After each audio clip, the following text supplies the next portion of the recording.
জনগণের নিরাপত্তা দেওয়ার জন্য গত কয়েকদিন ধরে বাংলাদেশ সেনাবাহিনী ও সেনা প্রধানকে নিয়ে ভারতীয় গণমাধ্যম সহ দেশীয় বিভিন্ন সামাজিক যোগাযোগ মাধ্যমে ব্যাপক অপপ্রচার ও গুজব ছড়ানো হচ্ছিল। এক পর্যায়ে এটি প্রায় লাগামহীন অবস্থায় পৌঁছে যায়। ঠিক সে সময় বাংলাদেশ সেনাবাহিনী প্রধান জেনারেল ওয়াকারুজ্জামান সেনাবাহিনীর সকল পর্যায়ের অফিসারদের নিয়ে আয়োজিত এক অফিসার্স অ্যাড্রেসে যে ভাষণ দিলেন তা শুধু সেনাবাহিনীর অভ্যন্তরে নয়, প্রশংসিত হয়েছে দেশের সর্বমহলে। এদিন সেনাবাহিনীর সকল পর্যায়ের অফিসারগণ সেনাপ্রধানের বক্তব্যের প্রতি সমর্থন জ্ঞাপনের মাধ্যমে বাংলাদেশের সেনাবাহিনীর ঐক্যকে বিশ্বের সামনে তুলে ধরলেন। সেনাবাহিনীর সদস্যদের নিষ্ঠা, পেশাদারিত্ব ও ধৈর্যের প্রশংসা করেছেন বাংলাদেশ সেনাবাহিনীর প্রধান জেনারেল ওয়াকারুজ্জামান।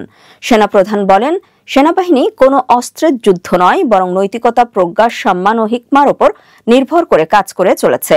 সেনাবাহিনীর চূড়ান্ত লক্ষ্যের কথা উল্লেখ করে তিনি বলেন, আমাদের বিজয় হবে সুষ্ঠু নির্বাচন নিশ্চিত করে শান্তিপূর্ণভাবে